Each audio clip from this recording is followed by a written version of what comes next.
오늘 제가 증거할 말씀은 역시 사도행전 14장 8절부터 11절까지 말씀을 본문으로 해서 치유될 만한 믿음이 있는 사람이라는 제목으로 말씀을 증거하겠습니다.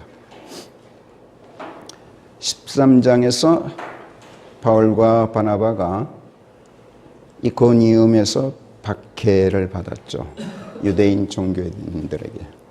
그래서 거기서 피신해서 루스트라 등지로, 거기서 이코니움에서 별로 먼 곳은 아닙니다. 루스트라 등지로 피신을 했고, 거기서도 여전히 유대인들의 회당에 찾아가서 하나님의 말씀을 증거했습니다.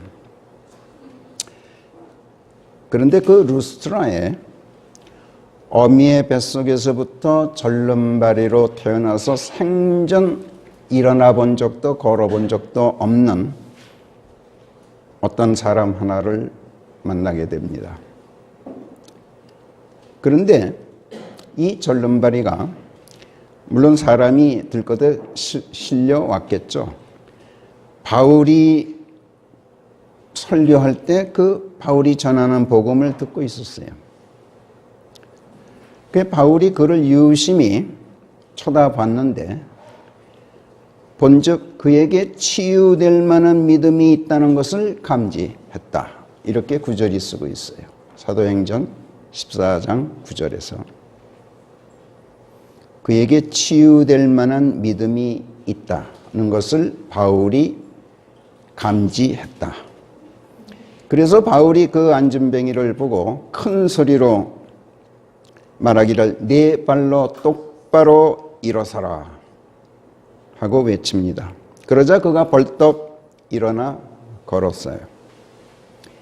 그러자 사람들이 바울이 행한 일을 보고 목청을 돋우어서 루카오니아 말로 말하기를, 여기서 루카오니아 말로, 그러니까 그 지방 방언이었겠죠.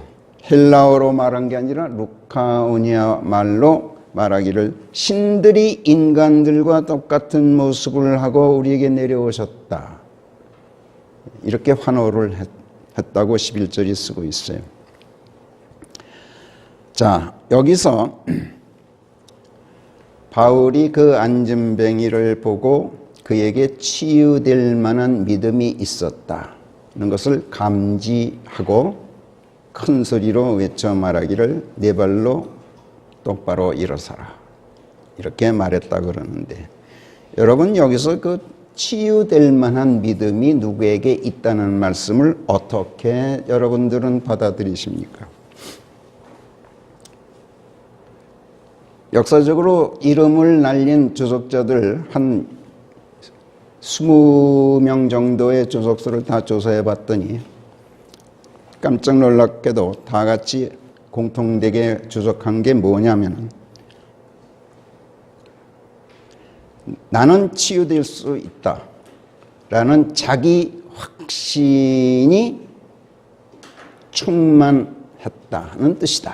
이런 식으로 해석을 해놨어요. 그러니까 굉장히 긍정적인 사고방식을 했다는 얘기예요. 그 안진뱅이가. 나는 나을 수 있다. 자기 확신으로 가득 차 있는 것을 바울이 감지했다. 이렇게 해석한 거예요. 그럴 수도 있겠죠. 근데 여러분, 그렇다면은 이 세상에 의사가 필요 없겠죠. 예수 그리스도가 필요 없는 건 고사하고 의사도 필요 없겠죠. 자기 확신만 있으면 병이 다 나요. 안진뱅이가 나을 정도면 다른 질병은 말할 것도 없겠죠. 그러니까 성경 주석한다는 사람들이 전혀 자기 머릿속 생각만 중요시하지 성경은 전혀 고려하지 않고 주석을 한다는 걸 이런 데서 알 수 있어요. 안진뱅이가 치유될 수 있다라는 자기 확신으로 가득 차 있었기 때문에 바울이 그걸 알아보고 치유했다.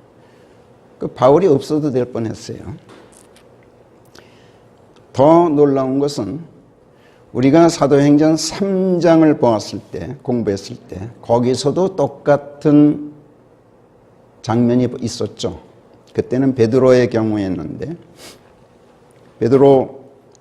사도행전 3장에서 베드로와 요한이 오후 낮 예배 시간에 맞춰서 성전으로 올라가고 있는 길에 거기서도 역시 태어날 때부터 안진뱅이로 태어난 사람이 아름답다라고 불리는 성전문에 앉아서 들것에 실려와서 거기 앉아서 동량을 구하고 있었어요.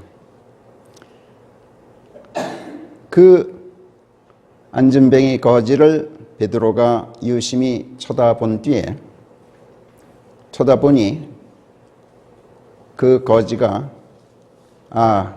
뭐 한 푼 동량 받을 수 있겠구나 이렇게 기대하고 이 두 사람을 쳐다보고 있는데 베드로가 하는 말이 내게 금과 은은 없다 이렇게 말해요.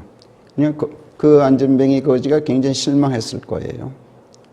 무얼 좀 적선을 받으려니 하고 기대하고 앉아 있었는데 돈이 없다 이렇게 말하니까 얼마나 실망이 컸겠어요.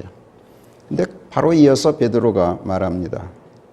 그러나 내게 있는 것으로 내게 주겠다 이렇게 말한 다음에 나사렛 예수 그리스도의 이름 안에서 일어나 걸어라 이렇게 외치고 그 안진뱅이의 오른팔을 잡고 붙잡아 일으켰어요. 베드로가. 베드로의 손이 안진뱅이의 오른손에 닿는 순간 그 안진뱅이의 두 다리와 발목에 힘이 솟는 것을 느꼈어요. 그 안진뱅이가. 그래서 엉겹길에 벌떡 일어났더니 웬걸 정말 일어서는 거예요. 생전 일어나 본 적이 없는 안진뱅이에요. 그래 걷기도 하고 뛰기도 하면서 얼마나 좋았겠어요. 하나님께 찬양하고 영광을 돌렸다. 이렇게 말씀한 걸 우리가 여러 주 전에 공부했죠. 자, 그렇다면 이 장면에서 똑같은 안진뱅이고 사도를 통한 성령의 권능으로 안진뱅이가 치유되는 놀라운 사건이 일어났는데 3장의 경우에는 이 안진뱅이에게서 치유될 만한 믿음이 있는 걸 베드로가 감지하지 못했어요. 그렇죠? 그 안진뱅이 자신이 무슨 나는 치유될 수 있다 하는 자기 확신 이런 건 전혀 거리가 멀었어요. 무얼 좀 받으려니 하고 기대하고 베드로와 요한을 쳐다보았다고 돼 있어요. 그러니까 동량 받을 것만 기대하고 있었어요. 그냥 뭐 치유로 된다든지 이런 건 전혀 거리가 먼 그런 환경이었어요. 그런데 치유됐어요. 그러면 거기서는 무엇라고 주석자들이 설명해야 좋을까?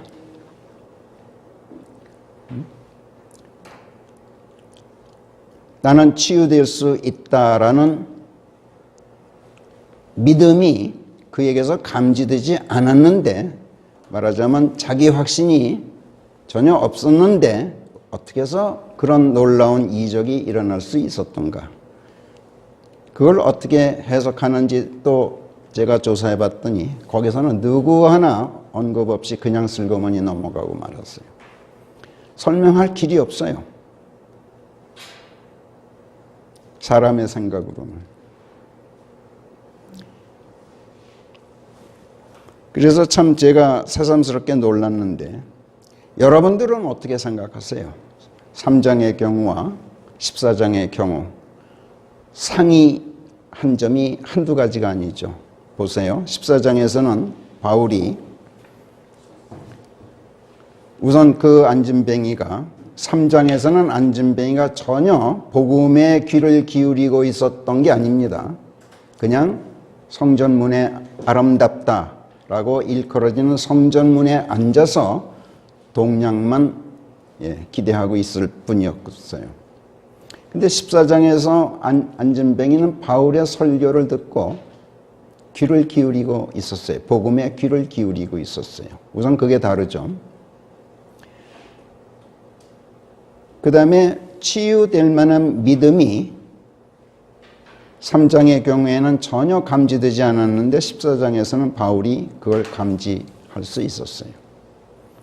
그 다음에 3장에서는 베드로가 나사렛 예수 그리스도의 이름을 주었어요.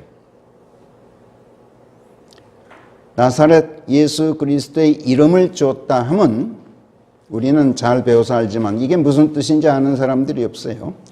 나사렛 예수 그리스도께서 이르신 말씀을 주었다는 뜻이에요. 하나님의 말씀을 주었다는 뜻이에요. 성경에는 무슨 말씀을 주었는지 기록은 없어요. 그러나 예수께서 이르신 말씀, 즉 하나님의 말씀을 주었어요. 베드로가. 그러니까 금과 은은 없기 때문에 돈은 못 줬는데 그 대신 그것보다 더 귀한 걸 줬죠. 그래서 뭐 한 푼 줘봤댔자 뭐 빵 한 쪽 사 먹을 수 있을 만한 돈밖에 안 되는데 이거는 날 때부터 안진뱅이로 태어난 그 불구가 치유되는 어마어마한 은혜를 받게 되죠. 나사렛 예수 그리스도의 이름, 이르신 말씀 그 한마디에. 그런데 14장의 경우에는 사도 바울이 안진뱅이에게 나사렛 예수 그리스도의 이름을 줬다 하는 말씀이 없어요.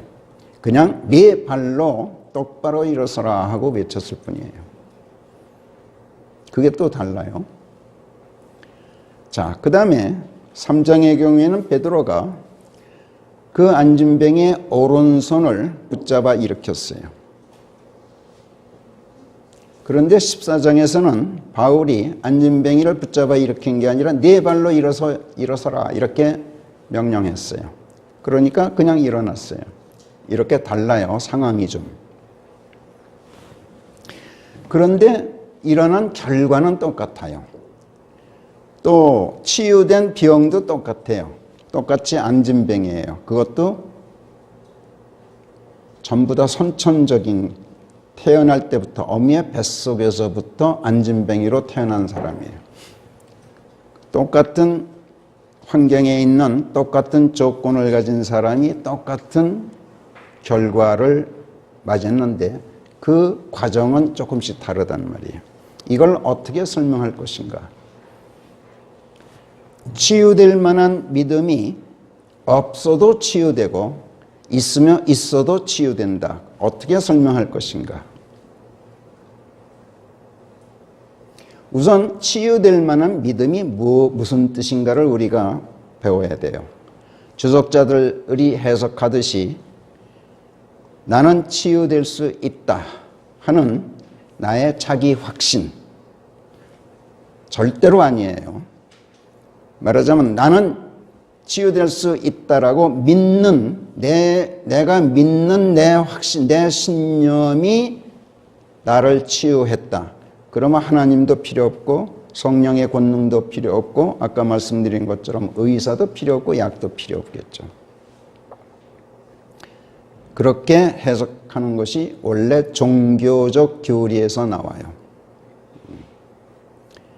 그러니까 종교인들은 도 닦는 거를 그래서 닦아요.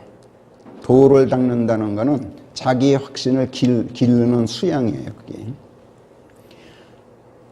성경은 모든 치유는 오직 예수 그리스도로 말미암는다고 설명해요. 하나님의 은혜로만 된단 말이에요. 치유될 만한 믿음은 우리가 어떻게 배웠어요? 나를 사랑하셔서 나를 당신의 품에 넣어서 나와 한 몸이 되고자 하시는 예수 그리스도의 사랑, 이것이 믿음이다.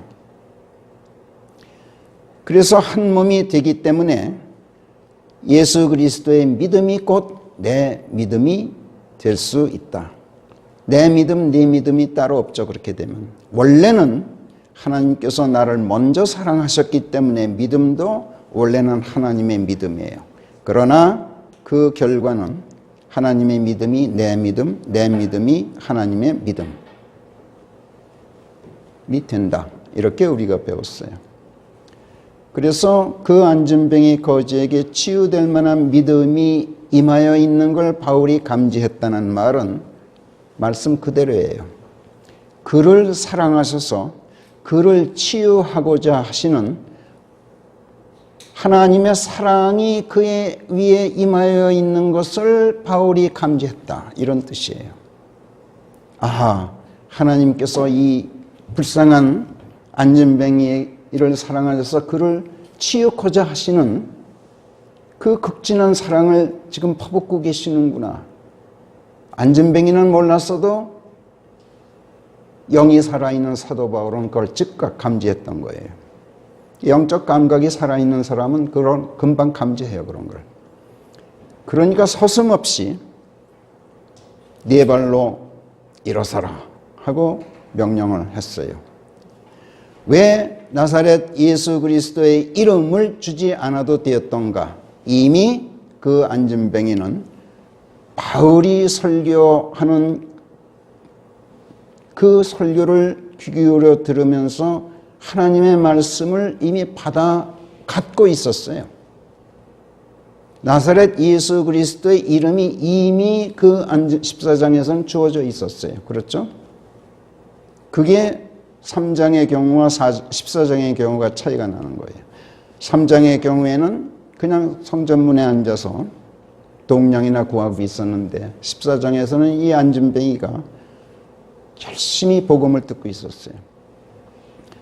이미 하나님의 말씀이 그의 마음속에 임하여 있었던 거예요.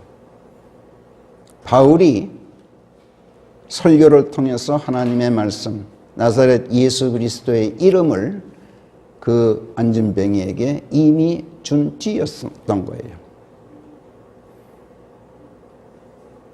그러니까 안진뱅이는 그걸 자각하지 못했기 때문에 사도 바울이 일깨운 거예요. 네 발로 일어나라. 그 명령에 순응해서 안진뱅이가 벌떡 일어났던 거예요. 자, 그러면은 3장으로 다시 돌아가서 3장의 안진뱅이는 나사렛 예수 그리스도의 이름을 베드로가 주었기 때문에 역시 치유될 만한 믿음이 그에게 있었다고 볼 수 있는데, 그보다 먼저 우리가 거기서 눈여겨보아야 할 대목은 그 안진뱅이가 어디에 앉아 있었느냐 하는 거예요. 이거 대단히 중요한데 성경은 굉장히 강조해서 말하고 있어요. 그가 그때 앉아있던 그 장소,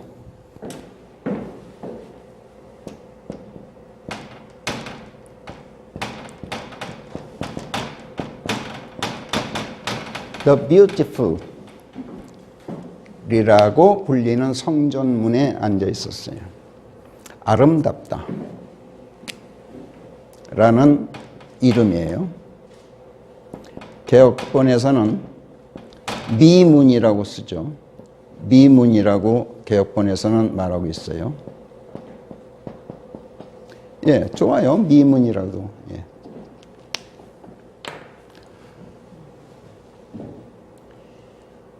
아름답다는 게 무슨 뜻입니까, 여러분?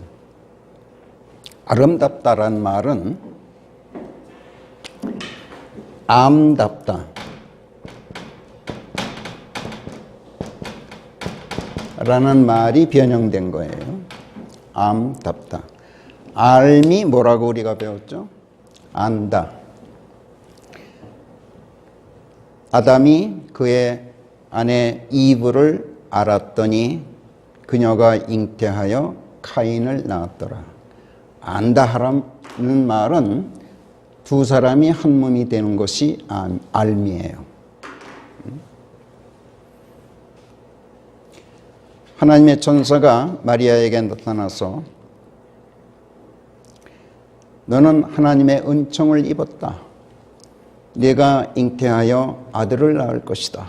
그의 이름을 임마누엘이라고 불러라. 그러니까 마리아가 뭐라 그랬어요? 나는 남자를 알지 못함을 아시거늘 어찌 이런 일이 있을 수 있나이까. 안다란 말은 남자 여자가 한 몸이 되는 것. 성경은 그렇게 표현해요. 그러니까 개역본이나 뭐 이 다른 역본들이 동침했다 그러는데 자꾸 동침한 거예요. 동침한 건데 성경이 쓰여 있는 대로 번역을 해야 돼요. 성경에서는 남녀가 한 몸이 되는 것을 전부 안다 라고 표현하고 있어요. 적어도 킹제임 성경에서는 그래요.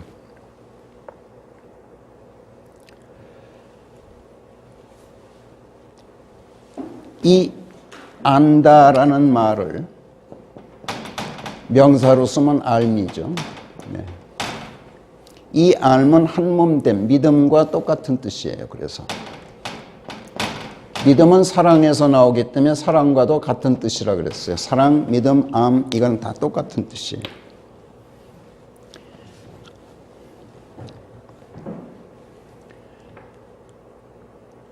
암답다. 이 말은 두 가지 의미가 있겠죠. 암답다. 한 몸 되고 싶은 욕망을 불러일으킨다. 여기 아름다운 꽃이 있어요. 그 꽃을 보니까 참 아름다워요. 암다워요. 아름다워요. 암답단 말이야. 끌어안고 싶어요. 너무 아름다워서. 그게 암답다예요. 또 이런 뜻일 수 있어요.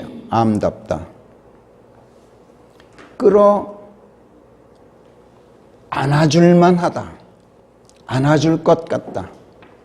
또는 다른 무엇과 잘 조화되게 어울려서 서로 맞아떨어진다. 서로 일치한다. 하나됨직하다. 이게 암답다예요. 예를 들어서 가을에는 누렇게 익은 곡식 이삭 또는 불타는 듯한 단풍이 아름다워요. 그렇죠? 왜 가을에는 단풍이 아름다울까요? 가을에는 이상하게 시퍼런 녹음이 아름답지가 않아요. 여름에는 녹음이 아름다운데 가을에는 어쩐지 단풍이 아름다워요. 왜 그럴까요? 단풍이 가을이라는 계절과 잘 조화돼서 서로 맞아떨어지기 때문에 그래요. 이 맞아떨어짐.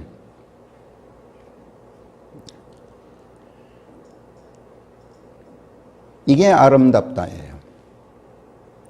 하나가 됨직한 것 또는 하나가 되어 있는 모습.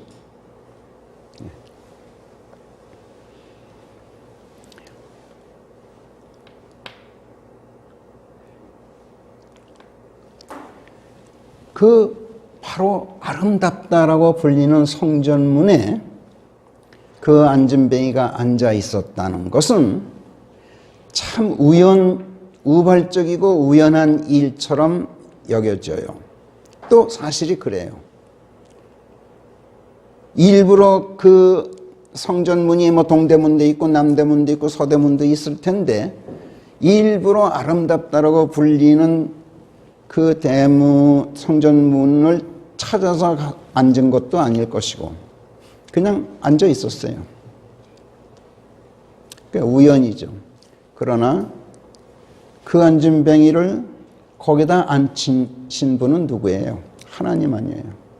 절대로 우연이지만 우연이 아니란 얘기예요. 그 안진뱅이는 이미 암다우신 예수 그리스도의 권능 안에 들어가 있었던 거예요. 근데 베드로와 요한이 관례적으로 오후 3시만 되면 예배드리러 성전에 올라갔는데 다른 때는 전혀 거들떠보지도 않았어요. 근데 그날 그때 그 시각만이 그 장소에서 이 사도들이 그 안진뱅이에게 관심을 갖게 됐어요. 이것도 참 우연이죠. 그러나 언제 어디서 무엇을 하고 있을 때 어떤 우발적인 사건이 벌어지게 하시는 분은 하나님 아니겠어요? 그렇다면 우연은 우연처럼 보이지만 배후에 하나님의 손길이 있었다면 그것은 필연일 수밖에 없죠. 사실은 더 깊이 들어가면은 우리가 배웠듯이 의롭게 되기에 타당하다고 인정받음과 justification, justified 되는 것,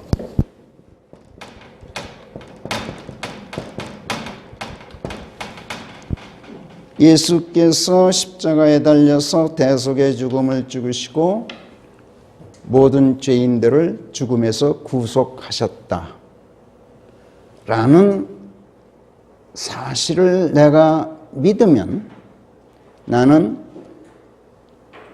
의롭게 되기에 타당하다는 인정을 하나님께 받게 돼요. 그 사실을 받아들이지 않으면 의롭게 되기에 타당하다는 인정도 받지를 못해요. 바꿔 말해서 내가 대학 시험을 치렀어요. 그리고 커트라인이 입학할 수 있는 그 점수 이상으로 받았어요, 내가. 그러면 대학에서 합격시키죠. 그 대학 학생이 될 만하다는 인정을 받게 된 거예요. 합격증은. 그렇죠? 근데 정말로 내가 그 대학 학생이 되자면 등록을 해야 되죠. 등록금을 내고. 아직 학생이 된 건 아니잖아요. 이와 마찬가지로 예수께서 나 때문에 죽으셨다. 내 모든 죄들을 대속하셨다. 그래서 나를 구속하셨다. 죽음에서. 이걸 내가 믿으면 하나님께서 너 합격했다. 너 구원받을 만하다. 인정하셔요. 그러면 등록해야죠. 어떻게 해요? 그리스도의 죽으심만으로 침례시키시는 성령의 손길에 내가 거부하지 않고 순순히 응하는 거예요. 순순히 응한다는 건 행동이 아니야. 가만히 있으면 돼요. 거부하지만 않으면 돼. 나를 강하게 이끌어서 예수님 안으로 침례시켜 주시는 하나님의 손길. 그냥 그대로 있으면 돼요. 그러면 성령께서 나를 예수님 안에 넣어주시고 예수께서 나를 당신 품에 콕 안고 당신과 함께 한 몸이 되어주셔요. 이것이 그리스도의 믿음이다. 우리가 그렇게 배웠어요. 이 믿음을 통해서, 즉 하나님의 이 사랑을 통해서 구원이 이루어진다. 이게 성경의 구원 교리 아닙니까? 나는 한 일이 아무것도 없어요.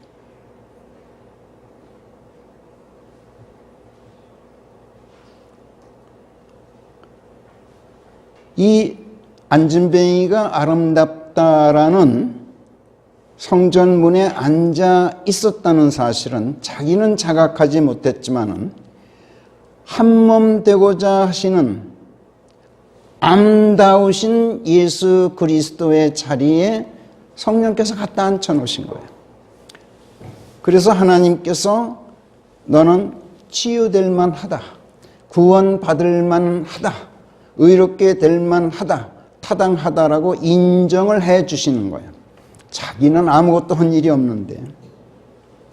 그런데 마침 베드로가 그 앞을 지나다가 그때 그 시각에 나사렛 예수 그리스도의 이름을 줬어요. 그러니까 모든 것이 순식간에 성령에 의해서 이루어졌어요. 침례가 이루어진 거예요.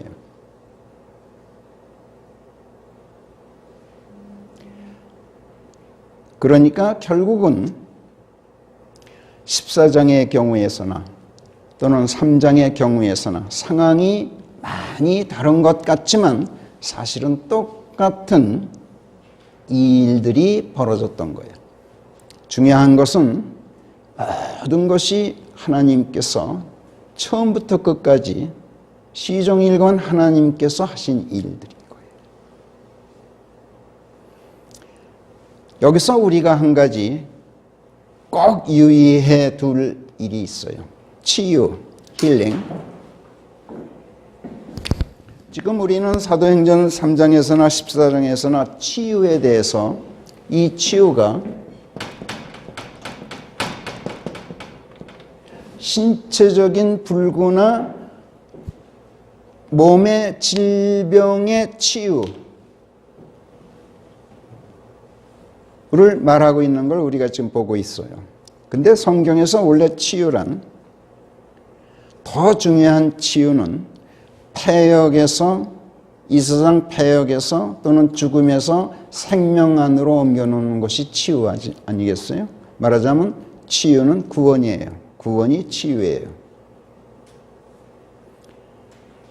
육신의 치유 이전에 영적 치유, 이것이 하나님의 놀라운 권능이에요. 그리고 치유, 그러면 진짜 치유가 영적인 치유예요. 구원. 그런데 여러분, 구원이 눈에 보입니까? 그리고 하나님의 권능이, 그리스도의 피가, 십자가의 대속의 죽음이 나를 구원하는 것이 보입니까? 또는 그 구원받은 그 결과가 눈에 보입니까? 보이질 않죠.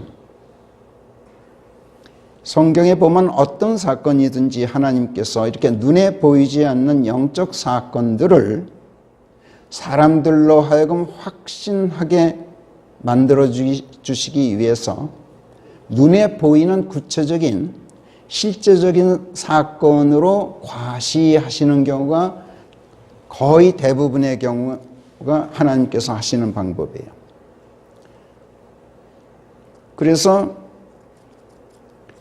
예수 그리스도와의 암 또는 그리스도의 믿음이 나를 구원하였다.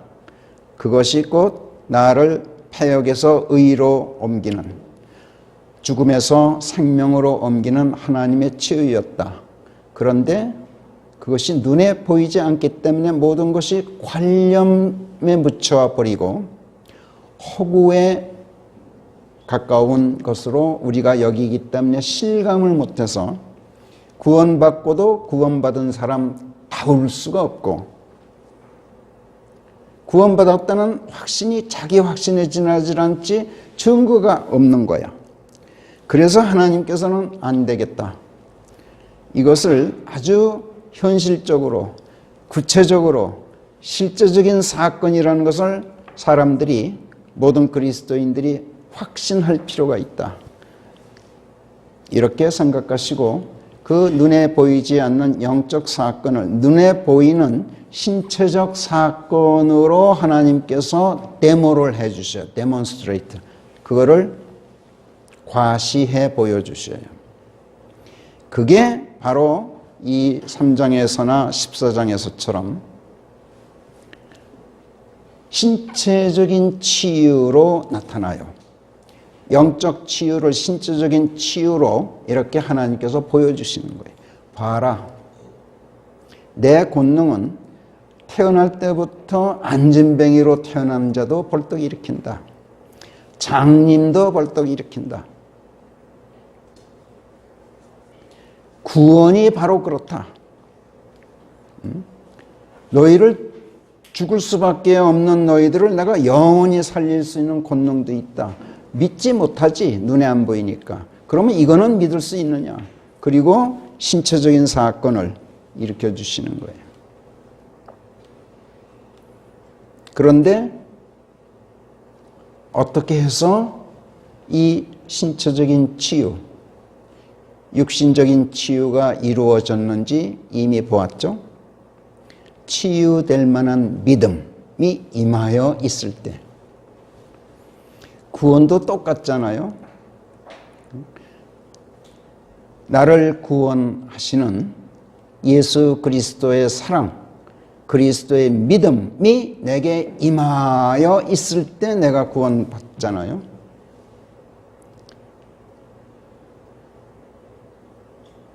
그래서 복음 전도자가 내게 찾아와서 복음을 전하는데 보니까 내가 영적 감각이 있어서 보니까 이 사람에게 예수 그리스도의 사랑, 하나님의 사랑, 그리스도의 믿음이 지금 이미 임했구나 라는 걸 감지하는 순간 강력하게 구원을 권유하게 되죠.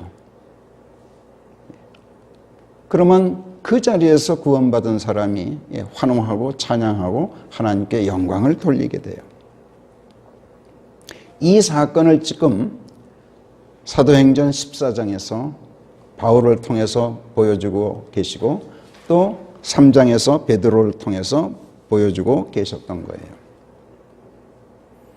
그래서 믿음은 자기 확신이 아니라 하나님의 사랑, 예수 그리스도의 하나 되어주심,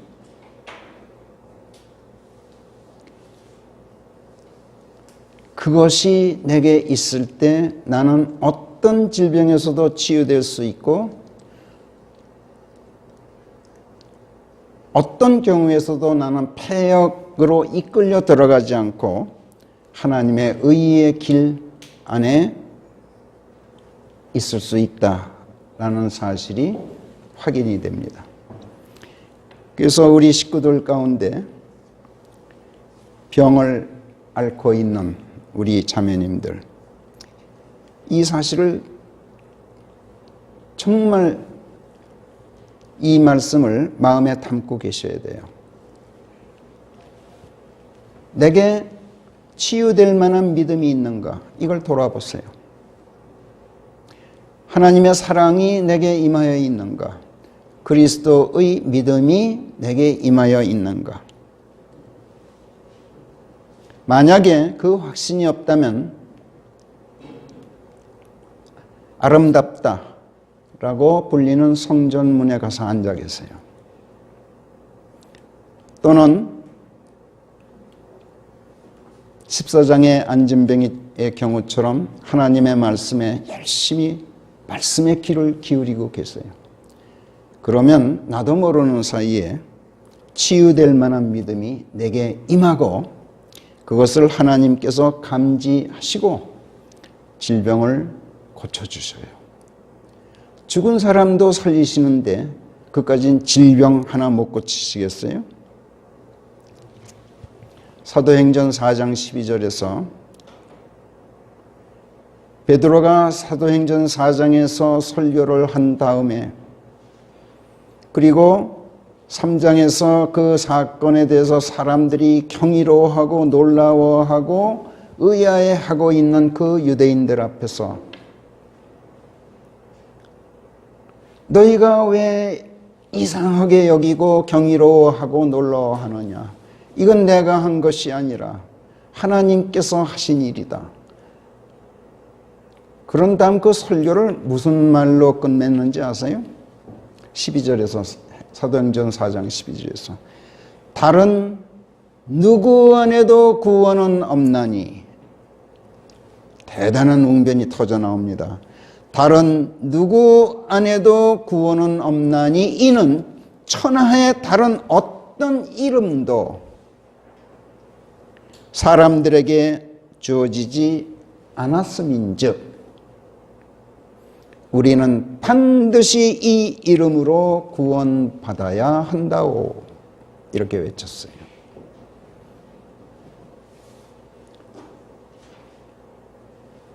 그리스도의 이름으로 구원받아야 된다. 다른 방법은 없다. 예수 그리스도께서 이루시는 말씀, 즉 복음, 하나님의 말씀만이 구원의 능력이 있다.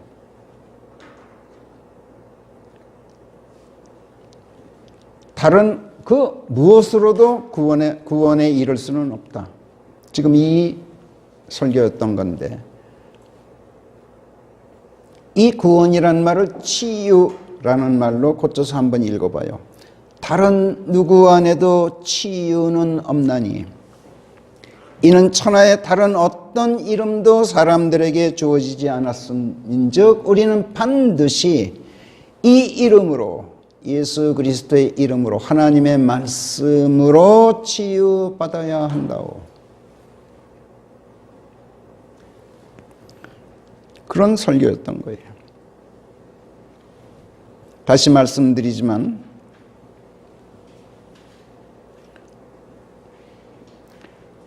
구원은 영적인 것이기 때문에 구원 여부가 눈에 보이는 것은 절대로 아니에요. 그렇기 때문에 하나님의 말씀이 지니고 있는 이 구원의 능력도 눈에 보이지 않기 때문에 사람들이 말씀이 주는 구원의 능력을 느끼지 못하기가 쉬워요. 이에 반해서 몸의 치유, 몸의 구원은 신체에 나타나는 생리학적이고 생체학적인 현상이기 때문에 질병이 치유되었는지 여부는 눈으로 확연히 볼 수 있는 현상이죠.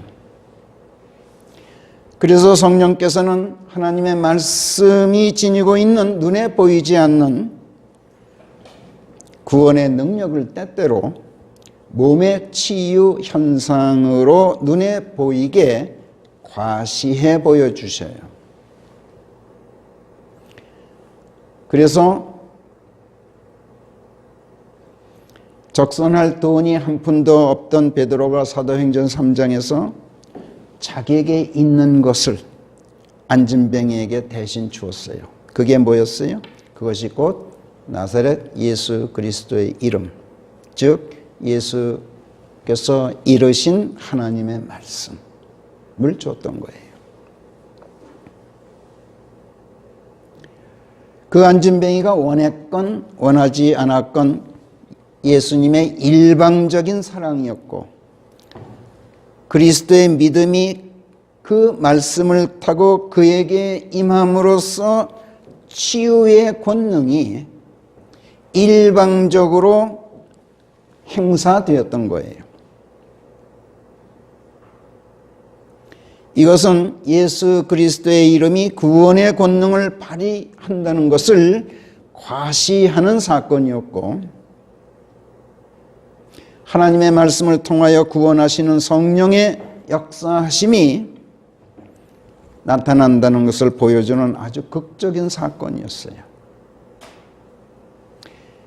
이런 구원이라는 눈에 보이지 않는 어마어마한 영적 사건도 하나님의 말씀의 권능으로 이루어질진데 그까지 신체적인 질병 하나쯤 치유하는 것, 그게 하나님의 말씀이 가지고 있는 구원의 권능으로 그거 하나 못하겠어요? 신체의 권능은 혼의 구원에 비하면 그건 아무것도 아니잖아요.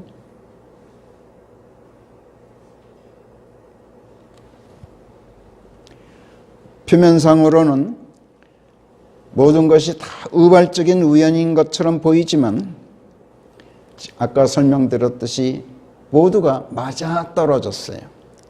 안진뱅이가 미문에 앉아 있었던 것 또는 바울의 설교를 듣고 있었던 것 우연한 일 같지만은 사실은 성령께서 다 계산된 가운데 그때 그 장소에 어떤 일이 벌어지도록 다 시나리오를 짜 놓으셨던 거예요.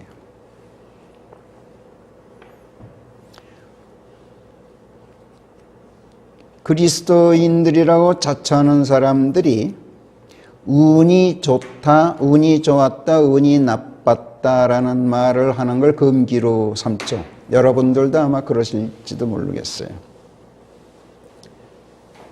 그런데요,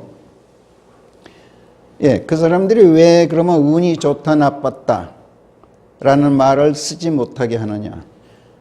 모든 것은 하나님께서 하시는 일이기 때문에 필연적이지 우연이란 없다. 운이란 있을 수가 없다. 이렇게 설명해요. 근데 저는 그걸 이렇게 설명해요. 모든 것을 하나님께서 하시기 때문에 모든 것은 우연이다. 왜? 하나님께서 하시는 일을 내가 모르기 때문에. 내가 모르는 사이에 이 안진뱅이에게 일어난 사건을 한번 보시라고요. 모르는 사이에 일어났어요. 모든 것이 우연히 일어났는데 사실은 하나님께서 하신 일이기 때문에 필연이에요. 우연이기 때문에 필연이란 말이에요. 참 역설적이지만 그게 사실이에요.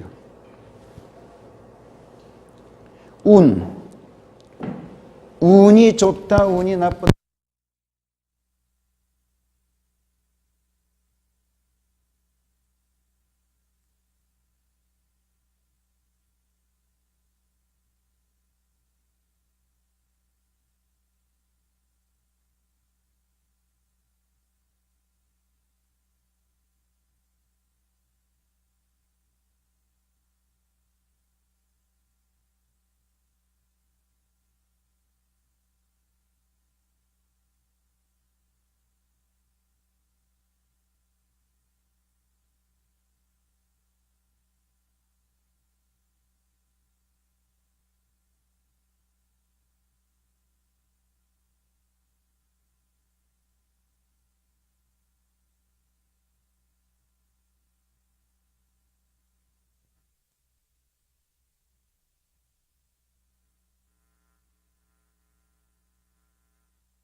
요거를 뭐냐면 이게 덮다라는 뜻이에요. 덮을 명자예요.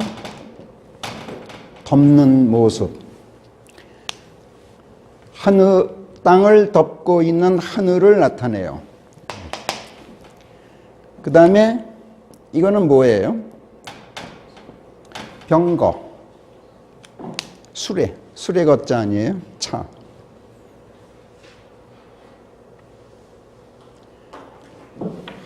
하나님의 병거예요. 하나님의 병거가 이건 뭐예요? 보통 책받침 이렇게들 말하는데 그건 속칭이고 원래는 쉬엄쉬엄 움직일 척자예요. 천천히 움직일 척. 하나님의 병거가 천천히 움직이는 것이 운자예요. 굉장히 성경적으로 깊은 뜻이 있어요. 이 운. 우선 돌운자인데 움직인다는 뜻인데 왜 돌운이라 그럴까? 이 미스테리를 저는 여호수아서 6장에서 찾아요. 그 해답을. 여호수아서 6장에서 보면은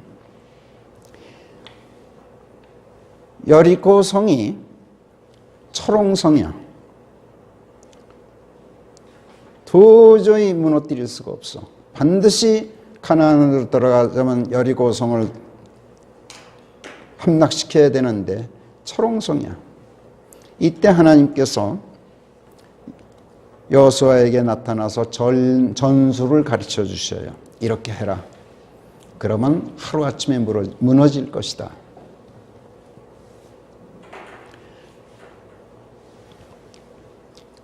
그 프린트에 아마 제가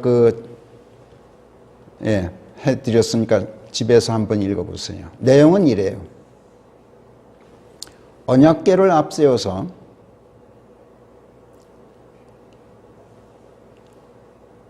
제사장 7이 언약궤를 메고 앞장서서 가라. 그리고 그 앞에서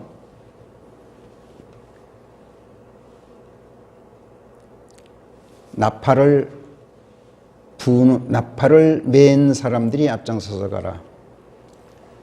그리고 엿새 동안 매일 하루에 한 번씩 여리코 성을 에워싸고 돌아라.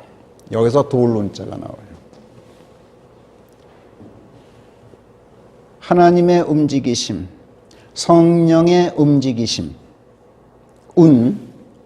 움직인다는 뜻이에요. 성령의 움직이심이 도는 현상으로 나타나요. 나를 에워싸고 돌아요. 이게 성령의 움직이심이야.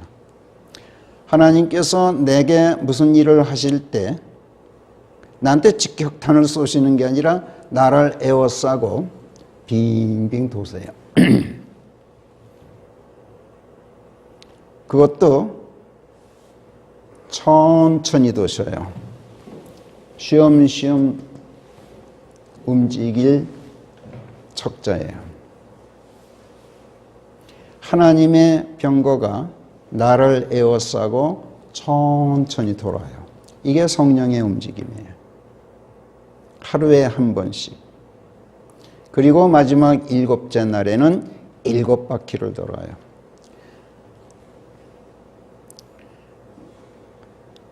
그러자 여리코 성이 무너졌어요.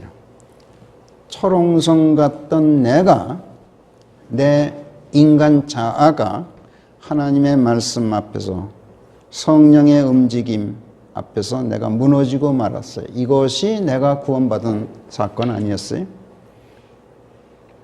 내가 무너지는 순간 하나님의 영이 나를 장악해버렸죠. 점령해버렸죠. 이게 구원 아니었어요?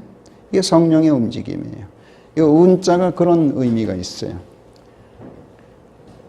구원은 참 여러분들, 저와 여러분들은 운이 좋은 사람들이에요. 성령께서 나를 에워싸고 빙빙 도는 어떤 순간 그때 거기에서 무언가가 맞아떨어져서 예수님과 한 몸이 된 게 구원이었어요. 운수대통한 거죠. 사도행전 3장에서나 14장에서 그 안진뱅이가 운수대통한 사람들이에요. 사실은 모든 것이 하나님께서 하신 일들이기 때문에 필연적으로 일어날 일이었지만은 우리가 볼 때는 운수대통이었던 거예요. 운수가 좋다. 숫자를 어떻게 씁니까, 여러분들? 이 얘기 나온 김에 조금 더 한번 봅시다.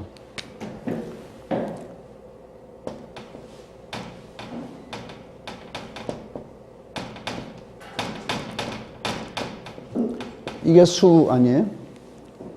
이게 무슨 뜻이에요? 헤아릴 숫자예요. 성령께서 나를 에워싸고 천천히 움직이시면서 나를 헤아리셔요. 언제 공략할까? 언제 복음을 얘가 받아들일까? 어떤 사람을 보내서 어떻게 전해야 얘가 무너질까? 다 헤아리고 계신단 말이에요. 그러니까 운수는 운수가 아니에요. 하나님께서 아주 꽉 짜여진 계획을 가지고 움직이시는 필연이에요. 근데 나는 모르기 때문에 운이란 말이에요. 이해되실 거예요. 그렇잖아요?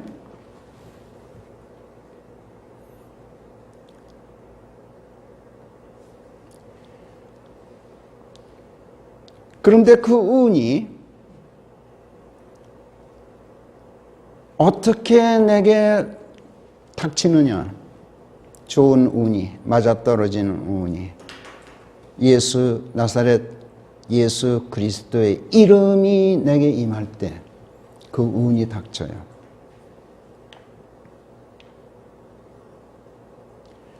여러분 뺑뺑이 아시죠? 회전판, 숫자를 이렇게 써놨어요. 그리고 그걸 돌리면 돌아가는 원판인데 거기에 화살을 던져서 정해진 어떤 숫자를 탁 맞추면 점수를 따요. 그 모르세요? 회전판? 예, 뺑뺑이. 그걸 뺑뺑이라고 그래요. 성령께서 뺑뺑이에요. 그리고 나를 에워싸고 도는데 내가 정해진 숫자에 맞아떨어지도록 1이면 1, 7이면 7 거기다 탁 꽂아야 될 텐데 어떻게 꽂느냐? 예수 그리스도의 믿음이 내게 임하면 돼요. 근데 어떻게 하면 임한다고? 내가 하나님의 말씀에 귀를 기울이고 있을 때. 성령께서 이 뺑뺑이는 천천히 돌아가면 맞출 확률이 그만큼 높아지죠. 뺑뺑뺑뺑 돌면 정말 헷갈려서 못해요. 그런데 성령께서는 천천히 움직여주셔요. 회전판을 천천히 움직여주셔요. 그래서 아주 쉽게 이렇게 보고 던질 수 있게. 그러나 모든 것은 다시 말씀드리지만 아름답다. 즉 아름다우신 예수 그리스도가 계신 거기에 앉아 있거나 사도 바울처럼 하나님의 말씀을 선포하는 자리에서 그 말씀에 귀를 기울이고 있거나